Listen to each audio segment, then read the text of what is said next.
Anchor Ravi Lasya ఒకప్పుడు చూడచక్కని anchoring పేర్. ఇద్దరి మధ్య ప్రేమాయణం సాగుతోందని, ఇద్దరు పెళ్లి చేసుకోవడానికి కూడా డిసైడ్ అయ్యారని అప్పట్లో వార్తలు కూడా వచ్చాయి. అయితే ఏం జరిగిందో ఏమో తెలియదు కానీ సడన్ గా తను మరో బాయ్ ఫ్రెండ్ ని పెళ్లి చేసుకుని రవి లైఫ్ నుంచి వెళ్లిపోయింది లాస్య.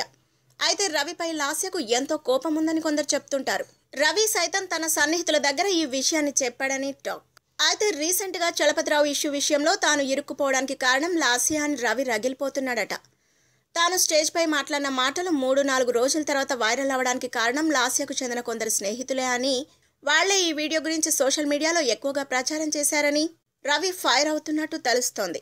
ఇదంతా లాస్య పక్క ప్లాన్ ప్రకారం చేసిందని, తనపై ఆమె రివెంజ్ తీర్చుకుందని ఈ పాపులర్ యాంకర్ భావిస్తున్నాడట. రీసెంట్ గా ఇద్దరికి స్నేహితుడైన ఒక వ్యక్తి ఇచ్చిన పార్టీలో కలుసుకున్న ఈ ఇద్దరి మధ్య దీనిపై గొడవ కూడా జరిగిందని వాళ్లకు సన్నిహితంగా ఉండేవాళ్లు చర్చించుకుంటున్నారు. అయితే నువ్వు తప్పు చేసి నా మీద పడితే ఏం లాభం అంటూ లాస్య అక్కడి నుంచి వెళ్లిపోయిందట. చూస్తుంటే చలపతిరావు ఇష్యూ కారణంగా రవి లాస్య మధ్య వార్ మొదలైనట్లు అనిపిస్తోంది. If you like the video, please like us and subscribe Tollywood Nagar.